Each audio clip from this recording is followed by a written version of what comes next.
और दोस्तों, आज पहुँचे हैं भाई कोतकला गांव में, जहाँ पर है जो काला पीर जी महाराज का जो मठ है। और वहाँ के जो फ़िलहाल जो गद्दी नशीन हैं जो गुरु महाराज हैं सुखराई नाथ जी, इनसे बात करेंगे और बात हर एक मुद्दे पे रहेगी। फ़िलहाल जो स्टार्टिंग है मैं करना चाहूँगा एक जो लाइन ईजाद करी थी हमारे मशहूर है जो कलाकार है जनाब बब्बू मान जी। लाइन क्या थी? एक अजकल बाबे ने बत्ती लाल गड्डी ते ला दी, एक बाबा नानक सी जी ने तुर के दुनिया गा दी। कितना सहमत हो जी इस बात से? देखिए, आप हिंदी में बताइए, पंजाबी में क्या इस लाइन का अर्थ ये है कि एक बाबा नानक जी थे जिन्होंने जो चल के सारी दुनिया का उपकार किया, मतलब पूरी दुनिया में पैदल घूमे। लेकिन आजकल के जो बाबे हैं उन्होंने बड़ी बड़ी ओडी गौडी जो कार ले ली या कोई लैम्बोर्गिनी ले लिया, उन पे बत्ती है जो लाल लगा दी, मतलब राजनीतिक वो हो गए। देखिए, आप सभी मीडिया कर्मियों का और आपके सभी श्रोताओं का बहुत बहुत शुभकामनाएं और हार्दिक हृदय के साथ धन्यवाद। आपने ये जो प्रश्न किया, आपके चैनलों के नाम में अभी पढ़ रहा था, उल्लास हरियाणा, फेमस हरियाणा, नेक हरियाणा, एक ये आपका शिवा रे फिर आगे हरियाणा, फिर हरियाणा डेली पोस्ट। विभिन्न प्रकार के आपके चैनल आईडी पर मैं हरियाणा के गौरव की गौरवान्वित होती हुई इस चर्चा के नामों में मैं इस जिक्र को देख पा रहा हूँ। इतने सुंदर नाम रखे हुए आप सभी चैनलों को मेरी ओर से अभिनंदन, शुभकामनाएं। जिस कलाकार की आपने बात की, ये लोग केवल और केवल रील की दुनिया के लोग हैं। ये कुछ भी बोल सकते हैं, भांड हैं ये लोग, और ये कुछ भी अपनी भांडगिरी के माध्यम से किसी का भी अपमान और सम्मान कर सकते हैं। इन भांडों के किसी भी बात का जवाब देना, मैं समझता हूँ कि हर एक कुत्ते का जवाब देना मेरी जिम्मेदारी नहीं है, लेकिन फिर भी अगर कोई कुत्ता ज़्यादा भौंक जाए तो जवाब भी देना पड़ता है कई बार। और कई बार कोई कुत्ता पागल भी हो जाए तो वो काट भी सकता है, इसलिए उससे सुरक्षित भी रहना पड़ता है। तो इस किसी भांड ने आपने जो कहा है, मैं जानता नहीं हूँ इन कलाकारों को, क्योंकि मेरा इन लोगों में ज़्यादा इंटरेस्ट रहता नहीं। इन्होंने कहा कि एक बाबे ने लाल बत्ती गाड़ी पर ला ली। पहली बात तो लाल बत्ती गाड़ी पर लगाने के लिए बहुत बड़ा कलेजा चाहिए और बहुत बड़ा दम चाहिए। साधुवाद में होता है, सबसे पहले वो इस भारत देश का नागरिक होता है। प्रत्येक भारतीय नागरिक को संविधान के अनुरूप अपने जीवन को यापन करने और जीवन के यापन के साथ साथ संवैधानिक अधिकारों का भी कहीं न कहीं बोध होता है, और इस बोध के अनुरूप वो भारतीय नागरिकता के साथ, भारतीय संविधान के साथ अपने जीवन को यापन कर सकता है। जिसमें गुंडों को लाल बत्ती लगाने का अधिकार, कोई राजनीति में आकर के लाल बत्ती गुंडा लगा रहा है तो उसके ऊपर तो आपका ये कौन गायकार ही बोला नहीं। किसी साधु की गाड़ी पर लाल बत्ती लग गई तो इनको दर्द हो गया। आप भारतीय इतिहास और संस्कृति में पीछे जा करके झांक करके देखिए, इस संस्कृति को पुनित और तपित और पूजित करने का जो सबसे सुंदरतम और श्रेष्ठतम कार्य जिन लोगों ने किया वो संत, सन्यासी और साधु और बाबा लोग ही तो रहे। आपकी भाषा में बात करूं तो अगर साधु सन्यासी ना होते तो मैं समझता हूं कि ना तो ये आपका भांड गायक होता और ना ये क्रांति उत्पन्न होकर के हम लोगों को आज़ादी के मार्ग पर प्रशस्त करती। आज ये गायक भी किसी न किसी अंग्रेज़ के टॉयलेट में बुर्स मार रहे होते। और मैं समझता हूं कि साधु सन्यासियों का ये देश है, ये देश किसी संता क्लॉज का नहीं है, ये सांता क्लॉज पांटा क्लॉज का देश नहीं, संतों का देश है। तो क्यों ना संत के ऊपर लाल बत्ती लगे, और किसी के अंदर योग्यता है तो अपनी योग्यता के अनुसार मैं समझता हूँ कि अगर किसी ने लाल बत्ती तक पहुँचने का एक गौरव और साहस किया है, गौरव प्राप्त किया है, तो इसमें कौन सा एक बहुत बड़ा कोई अपमान देश का हो गया, या कौन सा तीर ऐसा लग गया कि किसी गायकार को एक साधु के अपमान में इस प्रकार की बात बोलनी पड़ी। लेकिन सर इन्हीं गड्डियों को लेकर है जो गड्डी की जहाँ तक बात है, मेरी बात सुनिए, जितने भी देश के अंदर आज अपराधों की मात्राएं बढ़ रही हैं, वो अपराध करने वाले अपराधी फॉर्चूनर रखते हैं, बलात्कारी फॉर्चूनर रखते हैं, चोर, उचक्के एटीएम चोर और बैंक चोर, पुलिस को भी गोली से भून देने वाले गुंडे, ये लोग तो बढ़िया से बढ़िया संसाधन रखते हैं। और साधु सन्यासी हैं वो विकसित देश में नंगड़ों की बातें घूमें, तो ये कौन से न्याय की बात हो रही है? ठीक है, मैं समझता हूँ कि साधु सबसे योग्य व्यक्ति होता है, और जो व्यक्ति सबसे योग्य है उसके संसाधन सबसे योग्य होने चाहिए। वो बेशक साधु हो या चाहे राजनेता हो, चाहे वो धर्म नेता हो, चाहे वो समाज का पुलकित कोई भी व्यक्ति। लेकिन सर जो लाइन मैंने बोली ये कहीं ना कहीं उन पे भी तो लागू होती है।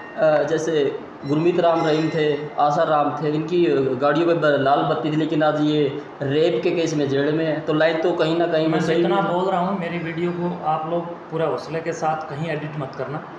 आप जिन लोगों की चर्चा कर रहे हो, राम रहीम शादीशुदा था, बाल बच्चेदार था, घर गृहस्थी था। रामपाल घर गृहस्थी था, बाल बच्चेदार था, शादीशुदा था। आसाराम घर गृहस्थी था, बाल बच्चेदार था। निर्मल बाबा घर गृहस्थी था, बाल बच्चेदार था। ये सब के सब गृहस्थी लोग थे। बाबा कहाँ से हो गए ये लोग? बाबा, अगर ये लोग बाबा थे तो तुम भी बाबा ही हो फिर। साधु सन्यासी वो होते हैं जो विरक्त होते हैं, जो अवधूत होते हैं, जिनको घर परिवार से कोई मतलब नहीं होता है। ये लोग तो सब के सब गृहस्थी थे, ये बाबा लोग कहाँ से हैं? मतलब आप ये कहना चाहते हैं जो जिनका गृहस्थ जीवन है वो बाबा संत नहीं है? वो संत कहाँ, वो गृहस्थी है। फिर गृहस्थ आश्रम कहाँ जाएगा? वो गृहस्थ हैं, अपना गृहस्थ ढंग और विधान और नियम और आश्रम जो गृहस्थ का है उसको वो भलीभांति निभाएं। अगर वो उसमें किसी भी प्रकार का कोई ढोंग और आडम्बर रचकर अपने आप को बाबा दिखाने का काम करें और आप लोग फिर उनको बाबा कह करके संबोधित या बुलाते हो, तो आपका कसूर है, हमारा कसूर नहीं है। जनता का कसूर है कि जनता उन लोगों सर को। मैं दोबारा फिर रिपीट कर रहा हूँ, आप ये कह रहे हो जिनका जीवन गृहस्थ से जो लिपित है वो बाबा संत कहलाने के लायक नहीं है?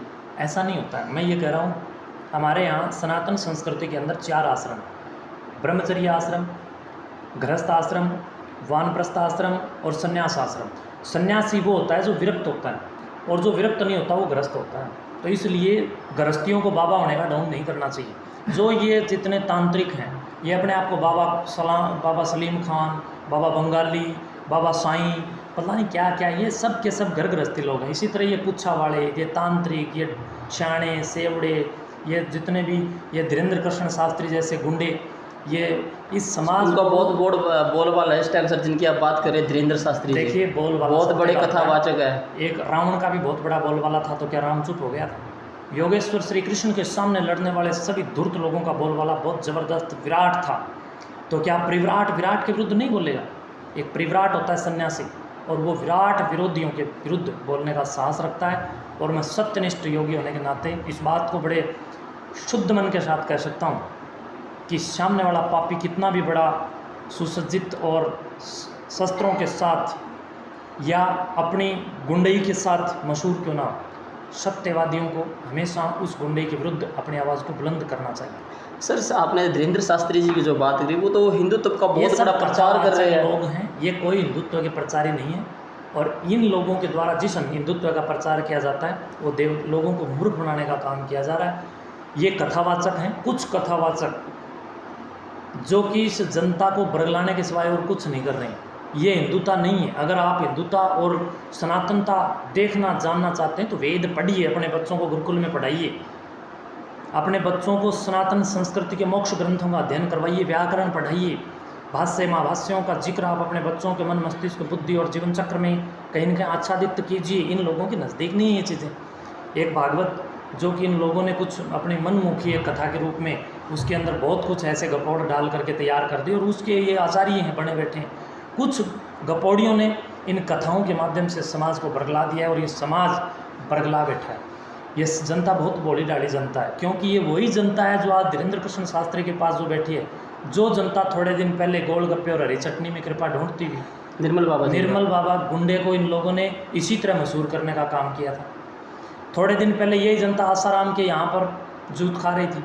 थोड़े दिन पहले यही जनता रामपाल के यहाँ पर रामपाल के नहाए हुए दूध से बनी हुई खीर को खाकर बड़ा चस्का महसूस कर रही थी। ये वही लोगों की भीड़ है जो कि कालांतर के अंदर जितने भी पाखंडी लोगों के द्वारा इनको मार्ग प्रशस्त करवाया गया और ये लोग करते गए, ये तो भेड़ चाल चलने वाले लोगों की भीड़ है। थोड़े दिन पहले आप लोगों ने देखा होगा हिसार के पास में भिवानी जिले के एक गांव में पुच्छा का बहुत बड़ा पाखंड फैला। सैनिवास गांव में सैनिवास लाखों लोग बरगलाए गए और वहाँ पर पाखंड बड़े चरम सीमा पर हुआ।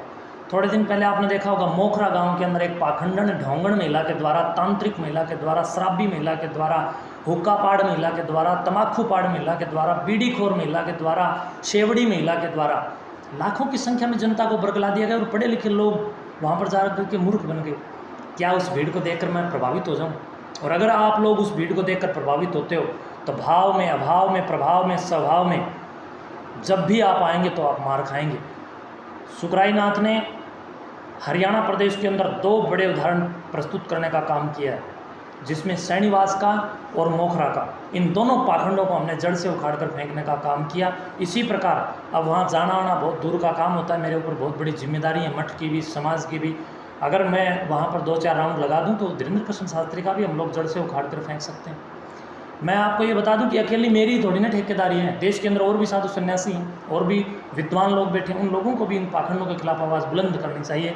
अकेले सुकराईनाथ से कुछ भी नहीं होगा, फिर भी सुकराईनाथ अपना काम करेगा। अच्छा, धीरेन्द्र शास्त्री जी जैसे मन की है जो क्या चल रहा है वो बता देते हैं, लेकिन उन्होंने एक बात और बड़ी करी, वो बड़ा चर्चा का विषय बना।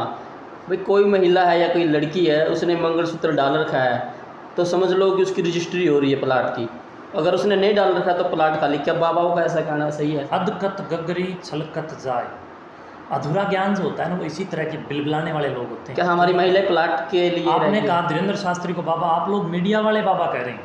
अभी आपने धीरेन्द्र शास्त्री को आपने खुद बाबा कहने का यहाँ पर काम किया, ये बिल्कुल गलत है। ये लोग कथावाचक हैं, इनको कथावाचक अपनी कथाओं तक ये सीमित रहें तो ठीक है, ज़्यादा ठेका ठाने की इन लोगों को कोई आवश्यकता नहीं है। इस देश को बरगला करके मूर्ख बनाने की कोई ज़रूरत नहीं है, और अगर मूर्ख बनाने का लोग काम करेंगे तो अंतिम समय में आप लोग देखेंगे कि इन पाखंडियों का भी वही असर होगा जो और पाखंडियों का होगा। सर, हमने बहुत से बाबा देखे हैं या हम मंदिरों में गए, लेकिन कई मंदिरों में, कई आश्रमों में ऐसा होता है, वो मतलब एक विशेष जाति के सिर पे हाथ तक भी नहीं रखते हैं। ऐसा क्यों होता है? देखिए हमारे यहाँ तो ऐसा नहीं है। श्री दादा लद्दाई एक अपने एटीट्यूड में रहते हैं वो। सिद्ध श्री लद्दाईनाथ जी महाराज की तपोभूमि है ये, कोत कला कोत खुर्द हमारा नगर, हमारा विराट नगर। यहाँ पर कोई जातिवाद नहीं होता, यहाँ सब जाति के लोग आते हैं, मिलजुल करके रहते हैं। सालाना में 2 विशेष विशाल कार्यक्रम करते हैं, भंडारा होता है, सभी ब्राह्मण भी उसी लाइन पर बैठकर भोजन करता है, तो वाल्मीकि भी उसी लाइन पर बैठ करके भोजन करता है, तो चमार भी उसी लाइन पर बैठकर भोजन करता है। सभी एक पट्टे पर बैठ करके एक साथ भोजन करते हैं। हम सब भाईचारे की मिसाल को कायम करने वाले साधु सन्यासी और गुरु गोरक्षनाथ जी महाराज के पथ और उन्हीं के दिशा अनुदेश पर चलने वाले लोग हैं। हम लोग कोई समाज के अंदर भेदभाव नहीं करते, जो लोग करते हैं आप लोग ये प्रश्न उन्हीं से पूछिए। दूसरी बात, धीरेन्द्र शास्त्री की मूर्खता के बारे में मैं आपको बताऊं। पिछले दिन स्वतंत्रता दिवस का एक मौका अवसर हमारे पास रहा।